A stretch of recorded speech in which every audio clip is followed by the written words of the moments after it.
If you stand on the long road and look back, you might not even see where it began, because this journey is a city. Now, imagine that city is moving, tents collapsing, bread being baked, wounds bandaged, wheels repaired, and in the middle of it all, someone still selling loaves of bread. And among them is Arman, a new recruit, marching with the Legion for the very first time. He will remember this morning for the rest of his life. The night still holds its darkness. It's the fourth watch, between 3 and 4 in the morning. The first sound isn't an enemy. It's the fast, rhythmic beat of horses' hooves, the speculatores, the eyes of the Legion. They move ahead into the unknown, scouting the way. Arman feels his heart tighten as he watches them, silent, swift, fearless. Back in camp, the Centurions blow their Cornwall horns. Groups of 8, the contubernia, are already breaking down their tents. Arman packs his world onto his back, a metal pot, a small pan, the pole of his pilum, his shield, everything. Each man carries 20 to 30 kilograms, their life, their tools, their rations. No luxuries, no ornaments. They are all Muli Mariani, Marius's mules, beasts of burden, carrying Rome itself. You can say the Legion numbers 20,000, but numbers mean nothing until you stand inside it, until you feel how the machine breathes. Arman watches as the officers chart the route, checking maps, rivers, elevations. Each decision looks routine until a mistake costs the day. Before sunrise, the vanguard begins to move. There march the auxiliaries, Numidian cavalry, Syrian archers, Gallic hunters, men who smell the earth, trace danger in dust, and see war before it begins.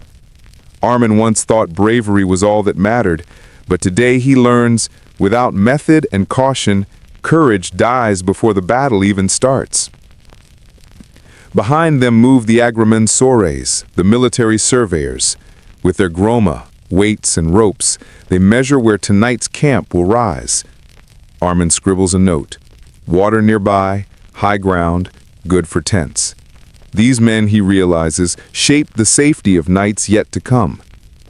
In the middle marches the corps, the legionaries, veterans and recruits alike. Every century has its exact place, every soldier his step. The rhythm of their march is law. If someone falls behind, the rule is simple. Help if you can, but never stop the column.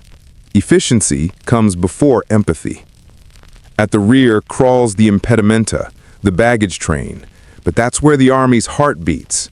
Carts and mules carry tools, barrels, food, weapons, and medicine. Arman catches the faint vinegar scent of posca, the soldiers' drink. If one cart breaks, the whole line halts. One small failure, a disaster for thousands. Flanking them unseen move the side guards, disappearing into hills and bushes, keeping the column safe from ambush. They endure the hardest work, endless walking, little food, little sleep.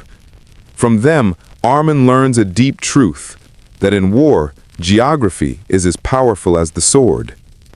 At day's end, camp building begins. Arman learns to dig the 2-meter fossa, to raise the vallum from the soil, to plant stakes into a palisade, to mark 4 gates, build officers' quarters, all laid out on a perfect grid. A city, raised in 4 hours. Arman works with sweat dripping, hands blistered, but his heart steady, because routine is what keeps them alive. Night falls like emptiness. They eat their pulse and posca, mend their gear, treat their wounds. A single guard who falls asleep faces death, because one man's weakness can kill 1,000. The tessera, the watchword, passes through the lines. Every centurion checks his men. Even music is forbidden. Silence itself becomes discipline. If Arman were to march like this for 7 days, he knows life would only grow harder. But today has already taught him something profound. A legion is not just soldiers. It is design, labor, and order. A moving city of purpose. And if you ever think victory is only about glory, Arman will tell you it's the discipline that built history.